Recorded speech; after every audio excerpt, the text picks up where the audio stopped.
Hi, welcome back to the Something to Think About series. This is Something to Think About, episode 5. Would you prefer a subcontractor or a full-on architect design your comprehensive retirement plan or financial plan? I don't know. Let's take a look. Which person would you feel more comfortable having design your beautiful dream home? Someone who's only done plumbing for the last 30 years, designing the entire home? Or someone who designs the entire home, has been doing that for 30 years, and creates the blueprints for every single specialist and subcontractor to follow?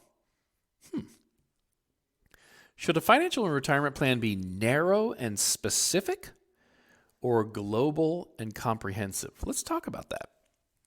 Look at the medical community. You have your primary care physician. Would you want a doctor, a primary care physician, a family practitioner, someone global and comprehensive, looking over your overall health, building your, quote, health plan?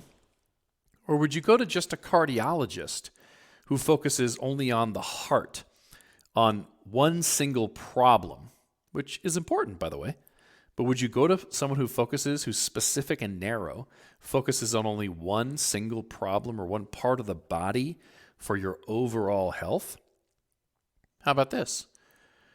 If you were wanting a doctor, someone to look at you as a human and your overall health, and you ended up finding out that you had a veterinarian, someone that dealt with a totally different animal, would you want to know about that? Would that bother you? Would you have any concerns? That's what we find in the retirement planning industry. Let's look at investing versus retirement planning. Are you a gambler? Is the only goal in your life to risk money that you might lose and kind of hope that you make money because you can afford to lose it all anyway? Are you a gambler and it really just doesn't matter? Because if you're gambling, it doesn't matter. Nothing I'm saying matters for someone that can lose all the money, doesn't need it for income, and can just afford to gamble. Then you're fine. However, if you're trying to replace your steady income that you have from a job or running a business, whatever, if you're trying to replace that steady income with another steady income for 30 to 40 years of unemployment, which that's what retirement planning is. That's what retirement is, 30 to 40 years of unemployment. Then it does matter significantly what type of professional is helping you. Please remember this. Hope is not a financial plan. Hoping the market goes up, not a plan. Hoping there's enough for your spouse if you pass away, not a plan. Hoping you can access the money you want for emergencies without penalty, not a plan. Hoping you have enough money to pay for the $8,000-$9,000 a month for long-term care for the 2 to 3 years that most people that go through that need to pay for nursing homes or a medical professional to come into your home, that is not a plan. Hoping you can leave enough money behind to meet your estate planning and inheritance goals, hope is not a plan. Let me tell you what I found in 2005 when I crossed over from real estate and mortgage professional to comprehensive financial planning. I had a background as being an electrician. I understood the blueprint environment, kind of the architect designs the property, the general contractor is responsible for making those blueprints come true, finding the best subcontractors, electrician, plumber, drywaller, roofer, all that kind of stuff, mason. And I also had a background in naturopathic medicine, understanding kind of the global nature of understanding the body, and then specific things like podiatrists and cardiologists, as I mentioned. When I came into the industry, I found that it was very, very narrow. Nobody was looking globally. There's lots of people selling lots of things. And I found these two distinctions. Most advisors, so-called advisors, are financial subcontractors. As an example, they might sell mutual funds. Edward Jones, Merrill Lynch, Morgan Stanley, those types of companies. They may be stockbrokers, so mutual funds have risk. Stocks have risk. They might say, you need a diversified portfolio of stocks, bonds, and mutual funds because the answer to everything is risk, risk, risk, and more risk. You just have to diversify and have different types of risk.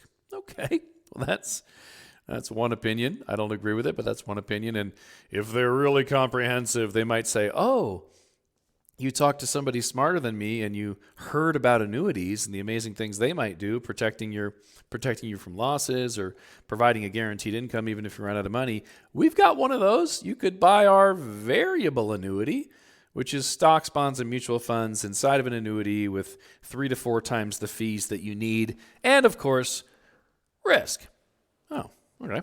So you could go to a financial subcontractor who only offers risk, or you could do the hard work, and it's not easy, although you've found these videos. It's not easy to find a financial architect, someone who looks at mortgage planning, estate planning, retirement planning, insurance planning, and tax planning, and builds a set of blueprints for the complete comprehensive financial plan, making your financial house dreams come true. Switching over, putting on the hat of general contractor, hiring out all the subcontractors or hiring the subcontractors, keeping them accountable. Your current advisor may still be on the team when you hire a financial architect. However, if they're in the world of risk, they're going to be held accountable by someone that's not you. Someone besides you is going to say to them as the general contractor and architect, you must be beating the S&P 500 index, which we can get for much cheaper than you, or you are no longer on the team. That is what accountability looks like. And this is not about friendship. Financial planning and retirement planning is not about relationship or friendship. It is about results. So imagine for a moment that all the financial planning and retirement planning you've done, all the financial advice, turns out to be coming from an individual, or maybe it's not the individual. Maybe they work for a company that is actually limiting themselves to just stocks, bonds, and mutual funds. And so, in all honesty, to be fair, no opinion involved here, they're a subcontractor. They don't do financial architecture. They cannot build the entire financial plan, mortgage plan, estate plan, retirement plan, insurance plan, and tax plan. Their job is to sell mutual funds, sell stocks, sell bonds, sell variable annuities, sell whole life insurance, sell universal life insurance. Their job is to sell something. But what would happen if you found someone in your life to place over them?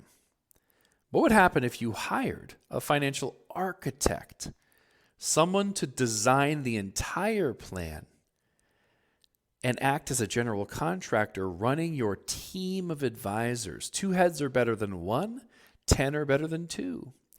What if someone could hold the entire team, financial advisor, insurance agent, mortgage professional, realtor, CPA, what if someone could hold that entire team accountable, making sure they're doing their jobs to make your dream come true? Ooh, I like the sound of that. And now you know why I created financial architecture in 2005. They point to this person, that person, this person, that person, and tell them what to do to make your dreams come true. Let me give you some examples of these financial subcontractors. Now, you might disagree with me. I'm just giving you my opinion.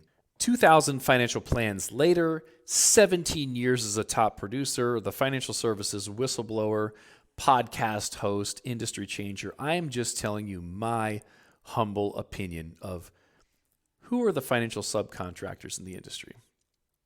Edward Jones, literally not allowed to do what's best for you, has a disclosure called a revenue sharing agreement that says we will not do what's best for you. We are going to steer you into the mutual funds that give us the highest kickback. It's their disclosure, not mine. Merrill Lynch, same exact thing. Morgan Stanley, same exact thing. If you take those top 3, which have most of the money, you will see the problem that caused me to become the financial services industry whistleblower, start the Renovating Retirement podcast. Most of Americans' money is invested in companies where the disclosures from their website say, we get paid guaranteed income from you to gamble with your money, and we are not even going to put you into what's best for you. We're going to put you in the companies that give us the highest kickback. That is a problem. They're not allowed to offer you the best financial strategies, so they are subcontractors. They are money. They're examples of companies that if you want one version of risk, you could hire them as a subcontractor to gamble on your behalf. Charles Schwab, same thing. Fidelity, same thing, although they do some other stuff as well. Fisher Investments, probably my least favorite company on the planet. Very, very vocal about how much they hate anything besides gambling at 1.25% fee for them, yet they never beat the S&P 500 over any time frame that we can measure. They always underperform it for higher fees. My opinion, you go do your own research. That's a financial subcontractor. How about the captive agents? New York Life, Mass Mutual, Northwestern Mutual, Farmers, State Farm, Allstate. All of those insurance companies that hire and recruit mass amounts of insurance agents. Insurance industry is a beautiful, wonderful industry. You can create tax-free retirement income, protect your family, love the results. But when you take a company like that and they hire people and say, you must work here and only sell what we have. You cannot do what's best for the consumer. You cannot love your client. You cannot be a fiduciary. You have to fit the square peg in the round hole of only what we offer. They now fall into the category of subcontractor or product pusher, product peddler. And maybe shocking, every single bank on the planet. Any bank that offers financial services says this is what we want you to buy because it's what we sell, like Pizza Hut sells pizza and hamburger joints sell hamburgers. Every bank that I've seen in 17 years says, here's what we want you to buy because it's what we sell. They do not do financial architecture. I've never found a bank that is allowed to do what is best for you and looks at everything. Did you know that retirement planning is designing the blueprints for these 5 areas? Mortgage planning, estate planning, retirement planning, insurance planning, and tax planning. I call that merit planning. I've called it merit planning since 2005 when I created it. If you look at the mortgage plan, estate plan, retirement plan, insurance plan, and tax plan all together, make sure that each one is up to date and they're working harmoniously together, not fighting each other. You can make magic happen for people. People can retire 5 years early on twice the income. They can retire on 1/3 of the assets that their stockbroker or money manager is telling them that they need to accumulate. And why is that? It's because 99% of financial planners or retirement planners work for one of the major financial subcontractor companies and offer only one version of one part of the plan. What am I talking about? They offer one piece of retirement planning, which is risk, risk, and risk with a side of fees. That's your money manager or stockbroker. Or they offer one version, their products only, of the insurance planning and retirement planning industries. That's your captive agents with Mass Mutual, New York Life, and State Farm. 99% of the people out there that you could bump into are not financial architects. I'll bet your broker never told you that, but it is something to think about.